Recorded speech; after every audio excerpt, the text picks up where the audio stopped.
Markets are surging right now as the US and China announce a preliminary framework for a trade agreement, with the US reducing tariffs on Chinese imports from 145% to 30%.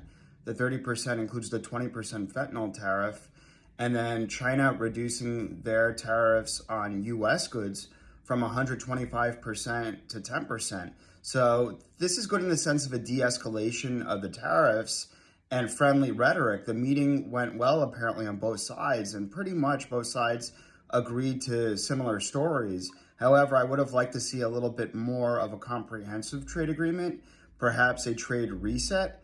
However, Secretary Bessent was saying that future talks will continue for a more comprehensive deal, but some promises were already made in terms of China stopping fentanyl being shipped to the U.S., according to President Trump, as well as a trade reset in terms in principle.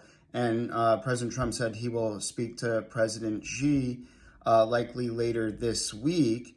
And look, this is good news in the sense tariffs are going down, but I would have liked to see, promises from China of buying some U.S. goods. I would have liked to see some talk about, intellectual property theft from China, as well as currency manipulation and devaluing their currency.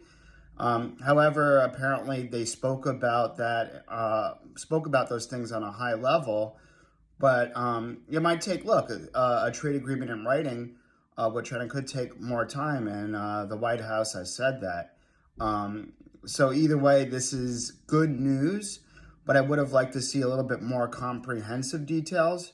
But it's good to see that the de-escalation and is going down, and the rhetoric and friendliness is good. And look, Secretary Bessent said he doesn't want to see a fundamental decoupling in trade overall with China. However, perhaps a decoupling in sensitive industries like steel and aluminum, rare earths, and stuff like that, and for China to stop sending over fentanyl. So overall, I would say this is maybe a solid B, or maybe a B minus for an agreement, because we need to still see more details. But this is a good framework so far, and the market's liking this, and hopefully this is a catalyst for more trade deals to come.